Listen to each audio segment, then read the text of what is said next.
Good morning, all of you. Myself, Dr. Mohit Dadu, Reader and Head, Department of Public Health Dentistry. Today, you will be taught about disposal of waste. In this, disposal of solid waste. Okay. So, this topic will be covered under the headings of what is solid waste and health hazard related to solid waste.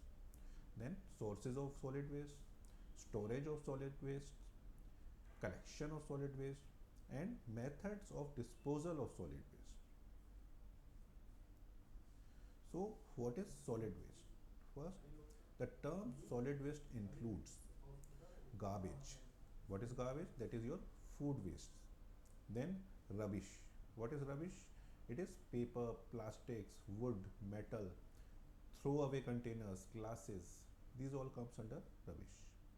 Then, there is demolished products like bricks, pipes, sewage treatment residues, dead animals, and manures and other discarded materials.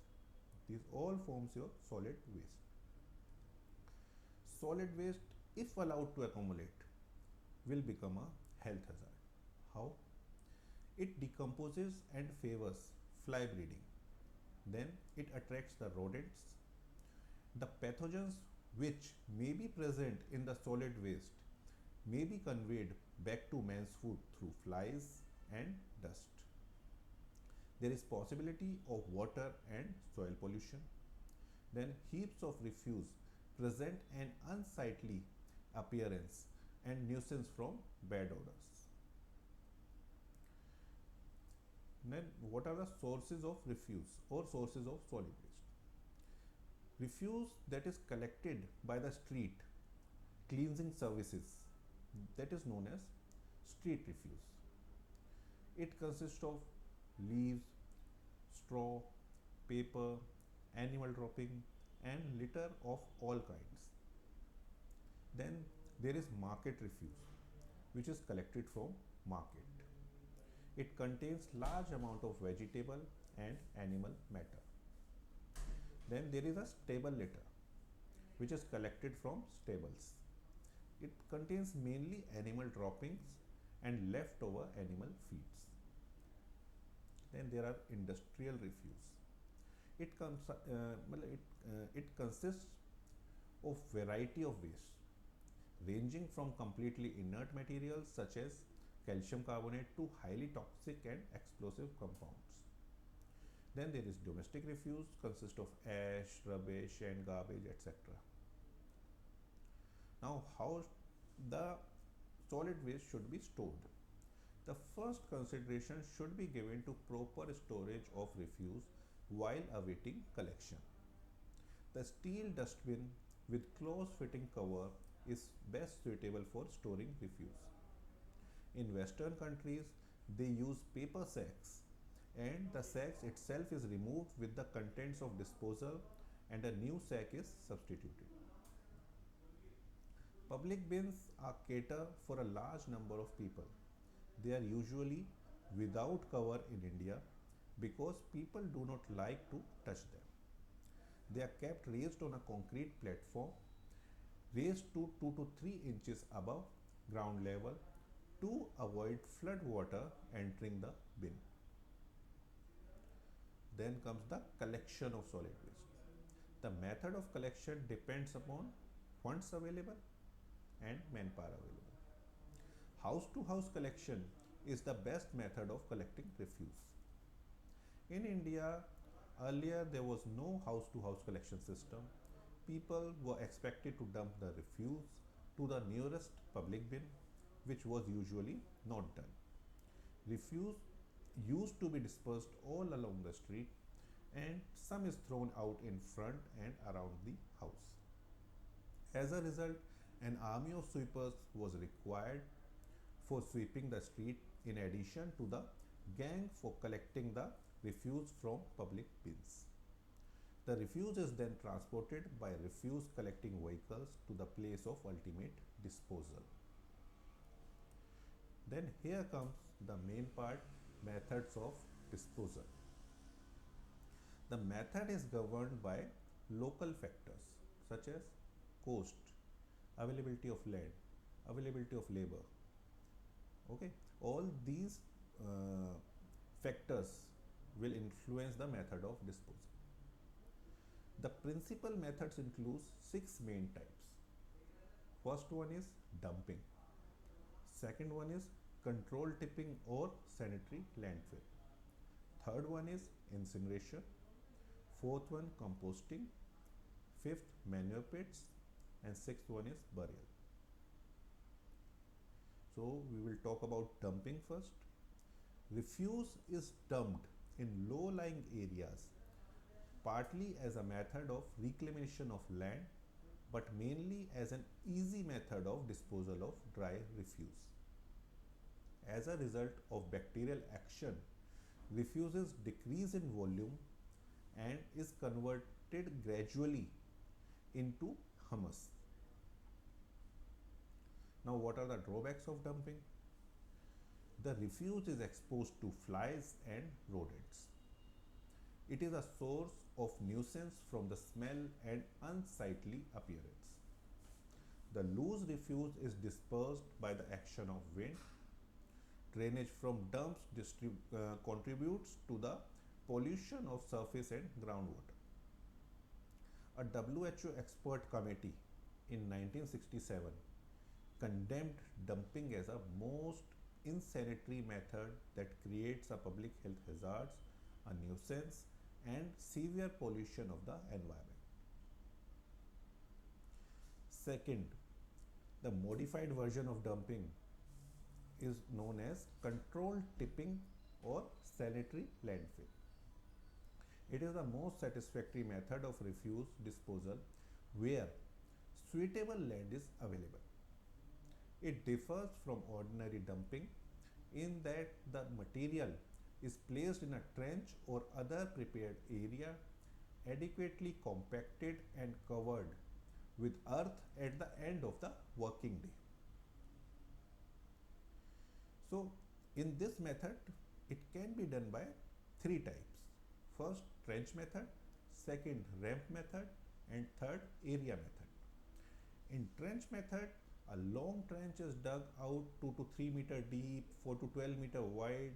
The refuse is compacted and covered with excavated earth.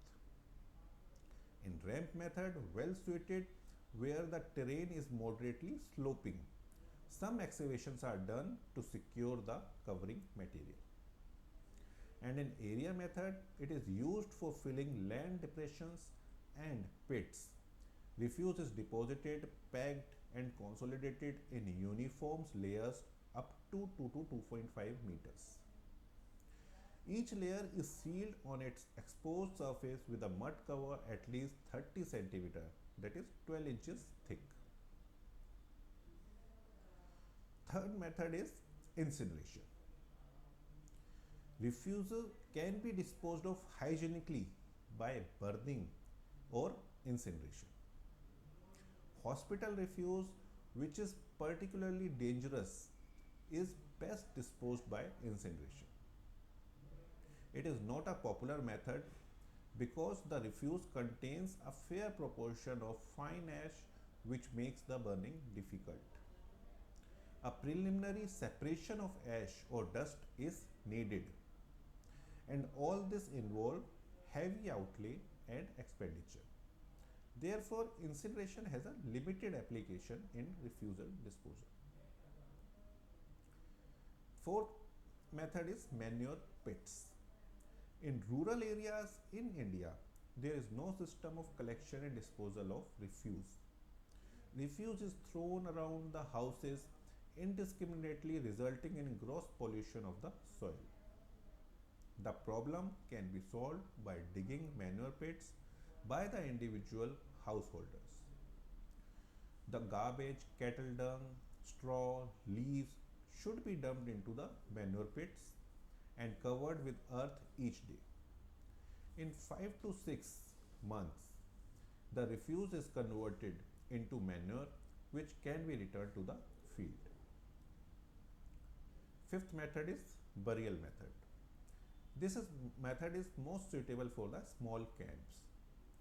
A trench 1.5 meter wide and 2 meter deep is excavated, and at the end of each day, the refuse is covered with 20 to 30 centimeter of earth. The contents may be taken out after 4 to 6 months and used in the fields for manure value. Then next method is composting. It is a method of combined disposal of refuse, night soil or sludge. It is a process of nature whereby organic matter breaks down under the bacterial action, resulting in the formation of relatively stable humus-like material called the compost, which has manurial value for soil. The heat produced during composting is 60 degrees Celsius or higher over a period of several days.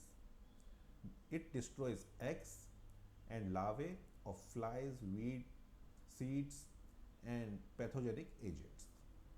The end product, compost, contains few or no disease producing organisms and has manurial value. Methods used for the compostings are two. One is aerobic method, other one is anaerobic method. Anaerobic method is also known as Bangalore method, and aerobic method is known as mechanical composting. So in Bangalore method, that is your anaerobic method, it is also known as hot fermentation process. As a result of investigation carried out under the Indian Council of Agriculture Research at the Indian Institute of Science, Bangalore, this method has been recommended as a satisfactory method of disposal of town waste. Trenches are dug 3 feet deep, 5 to 8 feet broad, and 15 to 30 feet long. First layer of refuse, about 6 inches thick, is spread at the bottom of the trench. Then over this, night soil is added 2 inches thick. Then alternate layer of refuse, then alternate layer of night soil. The top layer should be of refuse at least 9 inches thick, and all these layers are made till the level of 1 feet above the ground level. Then the heap is covered with the excavated earth, and if the excavated earth is properly laid, a man's leg will not sink when walking over the compost mass.